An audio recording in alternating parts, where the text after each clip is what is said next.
তোমরা যারা এবারে উচ্চ মাধ্যমিক পরীক্ষা দিবে তোমাদের প্রস্তুতি নিশ্চয়ই শেষ পর্যায়ে, কারণ আর মাত্র তো কয়েকটা দিনই বাকি আছে, তাই না? কিন্তু যার যতই প্রস্তুতি হোক না কেন, ইংরেজি বিষয়ে কিন্তু আমাদের একটা চাপা উত্তেজনা থাকেই, একটা ভয় ভীতি কাজ করেই। আর তোমরা যারা সারা বছর ঠিকমতো পড়াশোনা করোনি, তোমাদের তো এখন ছেড়ে দে মা কেঁদে বাঁচি অবস্থা, রাইট? তাই আমি তোমাদের সকলের কথা ভেবে আমি ইংরেজির লাস্ট মিনিট সাজেশন নিয়ে এসেছি। এখানে আমি গল্প, কবিতা এবং নাটক থেকে যে যে প্রশ্নগুলি আমাদের জন্য খুবই গুরুত্বপূর্ণ সেই বিষয়গুলি নিয়ে আলোচনা করব। এবং আমার বিশ্বাস তোমরা যদি এই সাজেশনটি ফলো করো, এই প্রশ্নগুলি ভালোভাবে দেখে যাও, তাহলে তোমরা ইংরেজির সম্পূর্ণ উত্তর করে আসতে পারবে এবং ফুল মার্কস পাবে। তোমাদের অবগতির জন্য আরো বলে রাখি যে উচ্চ মাধ্যমিকের ইংরেজি বিষয়ে আমি ইতিমধ্যেই বেশ কয়েকটি ভিডিও পোস্ট করেছি, যেমন আনসারের উত্তর কিভাবে করতে হয়, আমাদের রাইটিং স্কিল থেকে কোন বিষয়গুলি বেশি গুরুত্বপূর্ণ, রাইটিং স্কিলের সাজেশন, ওটা নিয়ে একটা সেপারেট ভিডিও পোস্ট করা হয়েছে, এবং সব থেকে গুরুত্বপূর্ণ এসএকিউর অ্যান্সার কিভাবে করতে হয়। কারণ আমি দীর্ঘদিনের অভিজ্ঞতায় লক্ষ্য করেছি যে ছাত্রছাত্রীদের উত্তর জানা থাকে কিন্তু ওরা ঠিকমতো ইংরেজিতে লেখে আসতে পারে না, লিখে আসলেও গ্রামাটিক্যাল মিস্টেকের জন্য নাম্বার কেটে নেওয়া হয়। তাই এসএকিউর উত্তর কিভাবে করতে হয় ওটা নিয়ে আমি একটি সেপারেট ভিডিও পোস্ট করেছি, এবং আমার মনে হয় তোমরা যারা এবার উচ্চ মাধ্যমিক পরীক্ষা দিবে তোমাদের সকলের ওই ভিডিওটি একবার অবশ্যই দেখা উচিত। কারণ আমি ওখানে মোট 10টি টিপস আলোচনা করেছি, এবং ওই 10টি টিপসের মাধ্যমে আমি দেখানোর চেষ্টা করেছি যে প্রশ্নের ভাষা থেকেই বেশি কিছু নিজের থেকে না লেখে প্রশ্নের ভাষা ব্যবহার করেই আমরা কিভাবে উত্তর করে আসতে পারি এবং ফুল মার্কস পেতে পারি। এসব কিছু ওই ভিডিওতে আলোচনা করা হয়েছে। তোমরা যদি এই ক্লাসগুলি না দেখে থাকো তাহলে ডিসক্রিপশনে লিঙ্ক দেওয়া আছে, দেখে নিও। অথবা smart English with Rahul YouTube চ্যানেলের যে প্লে লিস্ট, এই প্লে লিস্টে এইচএস ইংলিশ বলে একটা সেপারেট প্লে লিস্ট আছে, তোমরা ওই প্লে লিস্টে গিয়ে তোমাদের প্রয়োজন মতো বাকি ক্লাসগুলো দেখে নিতে পারো। তাহলে চলো আমরা আজকের এই টেক্সচুয়াল সাজেশনটি দেখে নিই। কিন্তু তার আগে তোমরা যদি আমার এই ক্লাস প্রথম দেখে থাকো তাহলে ইউটিউবে দেখলে ইউটিউব চ্যানেলটি সাবস্ক্রাইব করে নিও, আর ফেসবুকে দেখলে ফেসবুক পেজটিও ফলো করে নিও। আর তোমরা যারা ইতিমধ্যেই সাবস্ক্রাইব করে নিয়েছো তোমাদেরকে অসংখ্য অসংখ্য ধন্যবাদ। আর হ্যাঁ, ভিডিওটি তোমাদের বন্ধু বান্ধবদের মধ্যে শেয়ার করতে ভুলবে না কিন্তু। তাহলে চলো আমরা মূল বিষয়টি শুরু করি। Let's get started.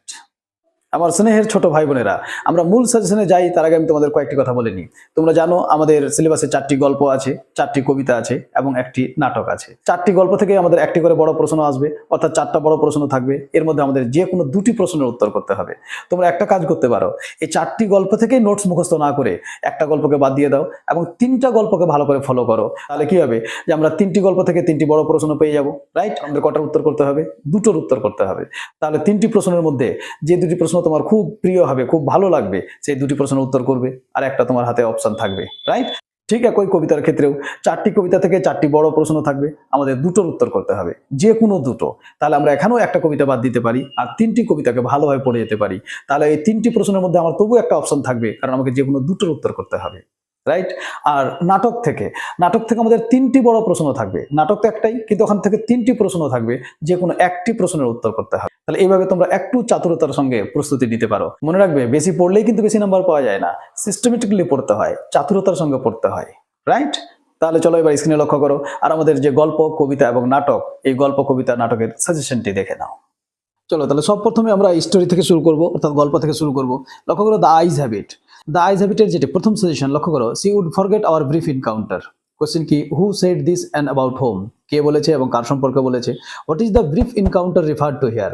এখানে যে অল্প সময়ের সাক্ষাৎ, সেই অল্প সময়ের সাক্ষাৎ বলতে কোন সাক্ষাৎকে বোঝানো হয়েছে? And why did the speaker think so? বক্তার এমনটা কেন মনে হয়েছে? নাম্বার ডিভিশন দেখতেই পাচ্ছ তোমরা, 1 + 1 + 2 + 2। তাহলে এটা ছিল আমাদের 1 নম্বর। Next, number 2, the girl got up and began to collect her things. Who is the girl? এখানে কোন মেয়েটির কথা বলা হয়েছে? When did she get up? সে কখন উঠে দাঁড়িয়েছিল? Why did she get up to collect her things? সে কেন তার জিনিসগুলিকে কালেক্ট করার জন্য, সংগ্রহ করার জন্য দাঁড়িয়েছিল? What had the speaker thought about the brief meeting he had with the girl? সেই বক্তার কি ধারণা হয়েছিল বা কি ভেবেছিল সেই মেয়েটির সঙ্গে তার অল্প সময়ের সাক্ষাতের বিষয়ে, right? Next, question number 3, she was an interesting girl. এটা টেক্সটের লাইন। কোশ্চেন কি করেছে? Who said this and to whom and when? কে বলেছে, কাকে বলেছে এবং কখন বলেছে? দেখো 3 নম্বর এখানেই পেয়ে গেলে। এটাও one kind of SAQ, right? আচ্ছা, what else did the person say? এছাড়া বক্তা আর কি বলেছিল? What reply did he get? আর সে কি উত্তর পেয়েছিল? Next, question number 4, then I made a mistake. টেক্সটের line. What mistake did the speaker make? এখানে বক্তা কি ভুল করেছিল? Why was it a mistake? এটা কেন ভুল ছিল? What removed the speaker's doubt? বক্তার যে সন্দেহ সেটা কি দূর করেছিল? What did the speaker do then? বক্তা তারপর কি করেছিল? Next, finally the last question, I am tired of people telling me I have a pretty face. Who said this and to whom and when? কে বলেছিল, কাকে বলেছিল এবং কখন বলেছিল? 3 নম্বর এখানেই পেয়ে যাবে। What did the person spoken to reply? যাকে বলা হয়েছে সে কি উত্তর দিয়েছিল? তাহলে এই ছিল আমাদের দ্য আইস হ্যাবিট। চলো নেক্সট এবার দেখবো আমরা স্ট্রং রুটস। লক্ষ্য করো, আবার লোকালিটি ওয়াজ প্রিডমিনেন্টলি মুসলিম। টেক্সটের লাইন কোশ্চেন আছে, হু ইজ দ্য স্পিকার? বক্তাকে। How does the speaker describe the locality? বক্তা তার লোকালিটিকে কিভাবে বর্ণনা করেছে? What picture of communal harmony do you find in this description? বর্ণনার মধ্যে কি ধরনের সাম্প্রদায়িক সম্প্রীতির চিত্র ফুটে উঠেছে তা বর্ণনা করো। Right. Next question number 2, why don't you say this to the people who come to you? বাকি আর এখানে লেখিনি, ফর হেল্প অ্যান্ড অ্যাডভাইস, তোমরা জানো। প্রশ্ন কি আছে, who said this and to whom? কে বলেছিল, কাকে বলেছিল? What is referred to by the word this? এখানে দিস বলতে কি বোঝানো হয়েছে? Why do the people come to the person spoken to? এখানে যার কথা বলা হয়েছে তার কাছে ব্যক্তিরা বা মানুষেরা কেন আসতো? Next, I normally at with my mother. এটা টেক্সটের লাইন। কোশ্চেন কি করা হয়েছে, হু এট উইথ হিজ মাদার? কে তার মায়ের সঙ্গে খেত? নেম হিজ মাদার, তার মায়ের নাম বলো। Where did he eat with his mother? সে তার মায়ের সঙ্গে কোথায় খেত? What did he eat with his mother? আর সে তার মায়ের সঙ্গে কি কি খেত? তোমরা জানো স্ট্রং রুটের যে ফার্স্ট পেজের লাস্ট প্যারাতেই এটা দেওয়া আছে, তোমরা ওই লাস্ট প্যারাটা দেখলেই এই উত্তর করে নিতে পারবে। Next question number 4, his answer filled me with a strange energy and enthusiasm. Who is the speaker? Whose answer is being referred to here? What was the answer? আর সেই উত্তর কি ছিল? Next question number 5. People of different religion would be sitting outside waiting for him. Who is referred to as him? Him বলতে এখানে কাকে বোঝানো হয়েছে? Where did the people wait? মানুষেরা কোথায় অপেক্ষা করতো? Why did they wait there? তারা কেন অপেক্ষা করতো? আর what would happen hereafter? এরপরে কি ঘটেছিল বা কি হয়েছিল? তাহলে এই ছিল আমাদের স্ট্রং রুট। দেখো ছিল 3 কোশ্চেন। 3 কোশ্চেনে প্রথম আমরা কি দেখবো, Why did the bearded man become an enemy of the Tsar? সেই যে বিয়ার্ডেড ম্যান ছিল, দাড়িওয়ালা লোকটি ছিল, সে কেন সম্রাটের বা জারের শত্রুতে পরিণত হয়েছিল? What did the man swear and resolve to do? সেই লোকটি কি প্রতিজ্ঞা করেছিল? Next, why did he ask forgiveness of the tsar? সে কেন সম্রাটের কাছে ক্ষমা চেয়েছিল? And what did he promise him? এবং সে সম্রাটকে কি প্রতিশ্রুতি দিয়েছিল? Next question number 2, you have already been answered. প্রশ্ন কি আছে, who said this and to whom? কে বলেছিল, কাকে বলেছিল? How had the person spoken of bin already answered? যাকে এখানে বলা হয়েছে সে তাকে কিভাবে উত্তর দেওয়া হয়েছিল? Next, hair comes some on running. টেক্সটের লাইন। প্রশ্ন, হু ইজ দ্য স্পিকার? বক্তাকে। হু কেম রানিং? কে দৌড়ে এসেছিল? Why did he came running? সে কেন দৌড়ে এসেছিল? আর হোয়াট হ্যাপেন টু হিম? তার সঙ্গে কি ঘটেছিল? Next, in reply to the first question, এখানে প্রশ্ন কি আছে দেখো, what was the first question of the tsar? সম্রাটের প্রথম প্রশ্ন কি ছিল? How did the learned men of his kingdom answer it? তার সাম্রাজ্যের যে শিক্ষিত ব্যক্তিরা তারা এর উত্তর কিভাবে দিয়েছিল? Next, I do not know you and have nothing to forgive you for. Who said this and to whom? কে বলেছিল, কাকে বলেছিল? Why did the person spoken of beg for forgiveness? বক্তা যাকে কথাটি বলেছে সে কেন ক্ষমা চেয়েছিল? অথবা এই প্রশ্নটাও আসতে পারে, forgive me said the bearded man in a weak voice. Who is the speaker? বক্তাকে। Why did the speaker beg for forgiveness? ওই উত্তর একই, মূল উত্তরটা একই, যে কেন ক্ষমা চেয়েছিল। রাইট। তাহলে এই ছিল আমাদের 3 কোশ্চেন। চলে আসে এবার thank you ma'am. Thank you ma'am আমরা কি দেখছি, and he did not want to be mistrusted now. এটা টেক্সটের লাইন। কোশ্চেন করেছে, হু ইজ হি? এখানে হি বলতে কাকে বোঝানো হয়েছে? Why did he not want to be mistrusted now? সে কেন চায় না যে তাকে এখন অবিশ্বাস করা হোক? অথবা এই একই উত্তরের আরেকটা প্রশ্ন আসতে পারে, you could have asked me. Who is the speaker? বক্তাকে। Who is you referred to here? এখানে ইউ বলতে কাকে বোঝানো হয়েছে? In what context did the speaker say this? কোন প্রসঙ্গে বক্তা এই কথাটি বলেছিল? তাহলে এই দুটি প্রশ্নের উত্তর, মূল যেটা প্রশ্ন মানে বড় প্রশ্ন যেটা উত্তর, ওটা কিন্তু একই ধরনের হবে। Next question number 2, now aren't you ashamed of yourself? Who asked this question and to whom? কে এই প্রশ্ন করেছিল এবং কাকে করেছিল? When did the speaker ask this question? বক্তা এই প্রশ্নটি কখন করেছিল? Do you think the person spoken to was really ashamed? তোমার কি মনে হয় যে যার কথা এখানে বলা হয়েছে সে সত্যিকারেরই লজ্জিত ছিল? Next question number 3, I got a great mind to wash your face for you. Whose great mind is referred to here? এখানে কার বড় মনের কথা বলা হয়েছে? Whose face did the speaker want to wash and why? কার মুখমণ্ডল এখানে বক্তা ধুয়ে দিতে চেয়েছিল এবং কেন? What picture of the speaker's character is revealed here? বক্তার চরিত্রের কোন দিকটি ফুটে উঠেছে সেটি বর্ণনা করো। অর্থাৎ এখানে মিসেস জনসের যে চরিত্র, সেই চরিত্রটা বর্ণনা করলেই উত্তর হয়ে যাবে। তাহলে এখানে একই প্রশ্নের সঙ্গে আমরা 2 ধরনের উত্তর পেয়ে যাব। এই প্রশ্নটার উত্তর হয়ে যাবে, এবং যদি সেপারেটলি চলে আসে যে মিসেস জনসের চরিত্র বর্ণনা করো, তো এই উত্তরটাই হুবহু লিখে দিলেই হয়ে যাবে। রাইট। শুধু শর্ট কোশ্চেন যেগুলো আগে আছে, কে বলেছিল, কাকে বোঝানো হয়েছে, এটি শুধু চেঞ্জ হবে, মূল উত্তর কিন্তু একই। Next question number 4, you ought to be my son. Who is the speaker and who ought to be the speaker son? এখানে বক্তা কে এবং কে বক্তার সন্তান হতে পারত? What would the speaker do then? আচ্ছা, সে যদি বক্তার সন্তান হতো তাহলে বক্তা কি করতেন? Why did the speaker say this, বক্তা এমনটা কেন বলেছিলেন। And finally question number 5, I am very sorry lady, I am sorry, who's the speaker, বক্তা কে, মানে এই কথাগুলি কে বলেছিলেন। Why did the speaker say he was very sorry, বক্তা কেন বলেছে সে খুবই দুঃখিত। আর was the speaker really sorry, বক্তা কি সত্যিই দুঃখিত ছিল। এই ছিল আমাদের গল্প থেকে সাজেশন। এবার চলে এসো আমাদের কবিতাতে। প্রথমে কবিতা আমরা দেখবো সেলাই কম্পেয়ার দি, অর্থাৎ সোনেট নাম্বার 18। চলো দেখো প্রথম কোশ্চেন কি আছে, so long as man can breathe or eyes can see, so long lives this and this gives life to thee. এটা টেক্সটের লাইন। প্রশ্ন কি আছে, what does the poet mean by this, এখানে কবি দিস বলতে কি বোঝাতে চেয়েছেন। Who is thee being referred to here, এখানে দি বলতে কাকে বোঝানো হয়েছে। How does the poet think that this will give life to thee, কবি কিভাবে এটা ভেবেছেন যে এটি তাকে জীবন দান করেই যাবে। অর্থাৎ এটি হচ্ছে আমাদের শর্ট নাম্বার 18 এর মূল নোট। এই নোটটা করলে যে কোনো প্রশ্নের উত্তর তোমরা করে চলে আসতে পারবে। চলো 2 নম্বর কোশ্চেন দেখো, what do the rough winds do, সেই তীব্র বা ঝড়ো বাতাস সেটা কি করেছিল। What does the poet mean by summer's lease, summer's lease বলতে ওখানে বক্তা কি বুঝিয়েছেন। How is the friend's beauty superior to the summer's day, এবং কিভাবে তার বন্ধুর সৌন্দর্য গ্রীষ্মকালের সৌন্দর্য থেকে শ্রেষ্ঠ তা বর্ণনা করো। Next, but the eternal summer shall not fade, এখানে কি বলছে দেখো, who is being referred to as thy, এখানে দাই বলতে কাকে বোঝানো হয়েছে। What is mean by eternal summer, eternal summer বলতে কি বোঝানো হয়েছে। Why shall not the eternal summer fade, আর তার চির বসন্ত মানে তার যে সৌন্দর্য রূপ সেটা কেন বিবর্ণ হবে না। Next question number 4, how does the Shakespeare compare the beauty of his friends to that of a summer's day in sonnet number 18, কবি কিভাবে তার বন্ধুর সৌন্দর্য গ্রীষ্মকালের সৌন্দর্যের সঙ্গে তুলনা করেছেন। দেখো ওই একই নোট, ওই নোটটা করলে 3টে প্রশ্নের উত্তর হয়ে যাবে। শুধু আমি এখানে 4টি প্রশ্ন এই জন্য দিয়েছি যে প্রশ্নের ধরনটা আলাদা হতে পারে কিন্তু উত্তর ওই একটাই, রাইট। চলো next, the poetry of earth, poetry of আর্থের প্রথম প্রশ্ন হলো হি টেক্স দ্য লিড, এটা টেক্সটের লাইন। কবিতা, who takes the lead, when does he take the lead, how does he take the lead. তাহলে এটা হচ্ছে আমাদের খুবই গুরুত্বপূর্ণ প্রশ্ন এবারের জন্য। Next, he has never done with his delights, who is he, এখানে হি বলতে কাকে বোঝানো হয়েছে। হোয়াট আর হিজ ডিলাইটস, তার আনন্দ কি। হোয়াট ডাজ হি ডু, সে কি করে। Why has he never done with his delights, তার আনন্দের শেষ নেই কেন। অথবা what does the poet want to mean here, কবি এখানে কি বোঝাতে চেয়েছেন।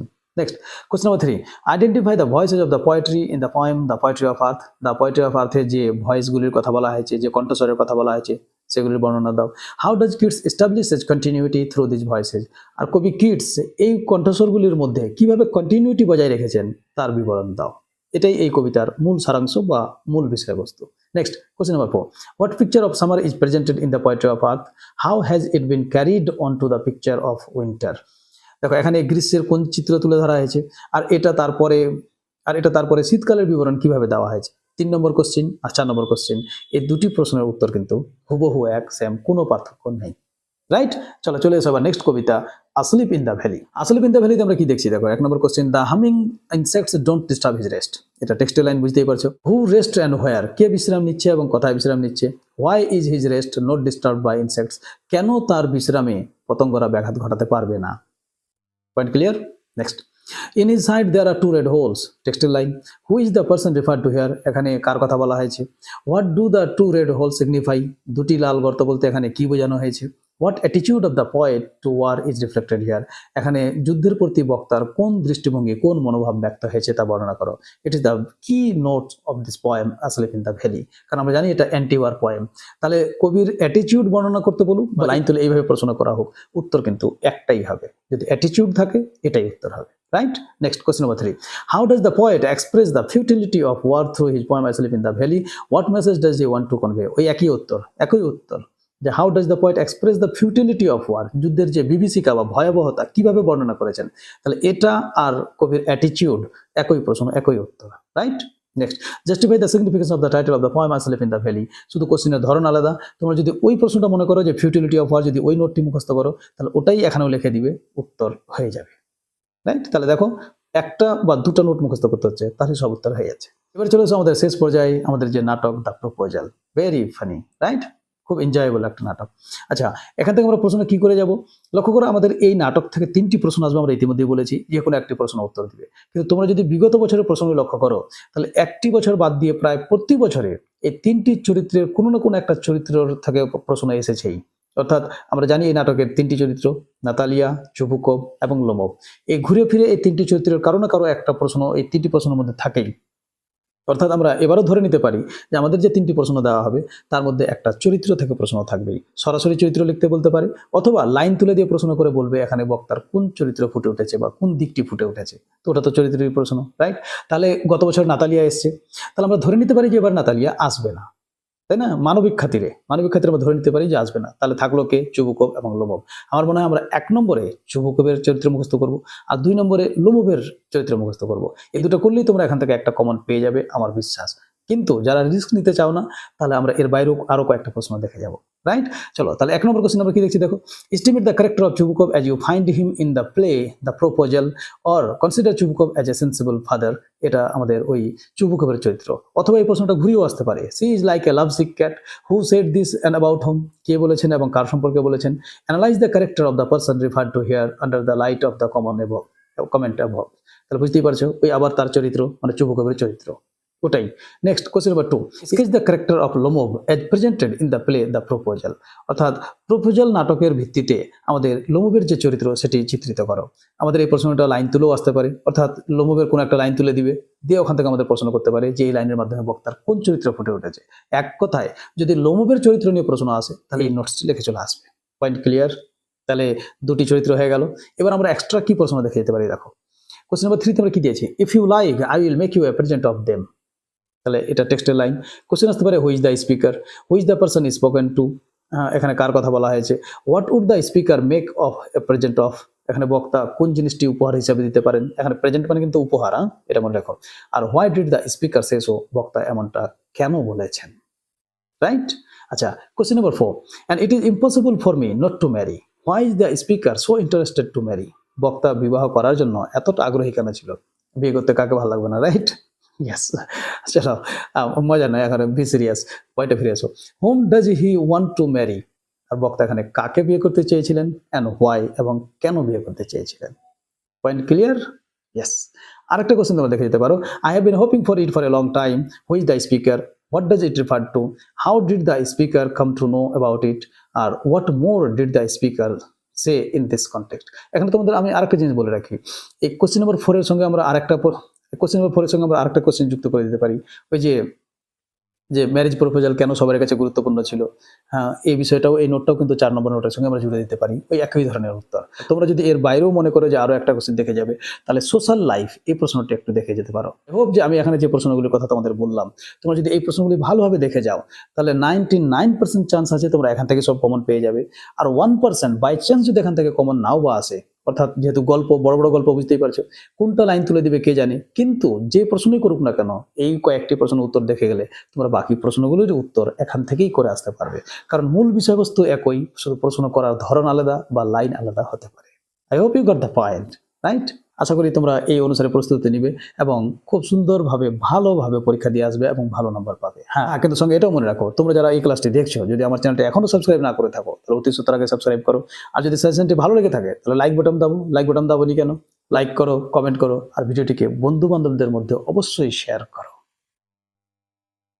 আমার স্নেহের ভাই বোনেরা, তাহলে এই ছিল তোমাদের ইংরেজির টেক্সচুয়াল সাজেশন, অর্থাৎ গল্প, কবিতা এবং নাটক থেকে আমাদের এবছরের জন্য যে প্রশ্নগুলি বেশি গুরুত্বপূর্ণ সেগুলি আমরা এখানে তুলে ধরলাম। আশা করি তোমরা যদি এই সাজেশনটি ফলো করো তাহলে তোমাদের কোনো অসুবিধা হবে না, তোমরা ইংরেজির সব প্রশ্ন উত্তর করে আসতে পারবে। বাই চান্স যদি এর বাইরে থেকে কোনো প্রশ্ন আসে তাহলে এই প্রশ্নগুলি দেখলে তুমি অটোমেটিক সেই প্রশ্নগুলিরও উত্তর করে আসতে পারবে, কারণ বিষয়বস্তু তো একই, শুধু প্রশ্নের ধরনটা আলাদা হতে পারে বা অন্য লাইন তুলে কোশ্চেন করতে পারে, এটুকুই মাত্র। বুঝা গেল? আর তোমরা ইতিমধ্যেই জেনে গেছো যে তোমাদের রাইটিং স্কিলের যে সাজেশন ওটি নিয়ে আমি একটা সেপারেট ক্লাস পোস্ট করেছি। আনসিনের উত্তর কিভাবে করতে হয় ওটা নিয়ে আমি আরেকটি পৃথক ক্লাস পোস্ট করেছি, এবং সব থেকে গুরুত্বপূর্ণ এসএকিউর অ্যান্সার কিভাবে করতে হয়, কারণ আমাদের প্রচুর এসএকিউর উত্তর করতে হয়। আমাদের এসএকিউ সেপারেট কোশ্চেন থাকে, আবার 6 নম্বরের যে প্রশ্ন ওখানেও কিন্তু আমাদের এসএকিউ দিয়ে দেওয়া হয়, অর্থাৎ কে বলেছে, কাকে বলেছে, কখন বলেছে, কেন বলেছে, এই ধরনের প্রশ্ন দিয়ে দেওয়া হয়। This is also one kind of SAQ, right? তাহলে এই প্রশ্নগুলোর উত্তর কিভাবে করতে হয় তার জন্য আমি একটা সেপারেট ক্লাস পোস্ট করেছি, কারণ আমি দেখেছি যে তোমাদের ছাত্রছাত্রীদের মধ্যে অনেকের উত্তর জানা থাকে কিন্তু ইংরেজিতে ঠিক মতো উত্তর লেখা আসতে পারো না। তাই তোমাদের যাদের একটু ইংরেজিতে দুর্বলতা আছে তোমরা অবশ্যই ওই ক্লাসটি দেখে নিও, কারণ ওখানে আমি দেখিয়েছি যে নিজের থেকে বেশি কিছু বানিয়ে না লেখে প্রশ্নের ভাষাকেই ব্যবহার করে আমরা কিভাবে সঠিক উত্তর করে আসতে পারি এবং ফুল মার্কস পেতে পারি, সবকিছু ওই ভিডিওতে তুলে ধরা হয়েছে। তোমরা যদি সেই ক্লাসগুলি না দেখে থাকো তাহলে ডিসক্রিপশনে লিঙ্ক দেওয়া আছে, দেখে নিও। অথবা smart English with Rahul YouTube চ্যানেলের যে প্লে লিস্ট, সেই প্লে লিস্টে এইচএস ইংলিশ বলে একটি সেপারেট প্লে লিস্ট আছে, ওই প্লে লিস্টে গিয়েও তোমরা তোমাদের প্রয়োজন মতো বাকি ক্লাসগুলো দেখে নিতে পারো। তাহলে এখনো যে কটা দিন সময় আছে ভালোভাবে প্রস্তুতি নাও, ভালোভাবে পড়ো। আশা করি তোমাদের সকলের পরীক্ষা ভালো হবে এবং তোমরা সকলেই ভালো নাম্বার পাবে। তোমাদের সকলের উজ্জ্বল ভবিষ্যৎ কামনা করি। Read carefully, be confident and right confidently. Happy learning.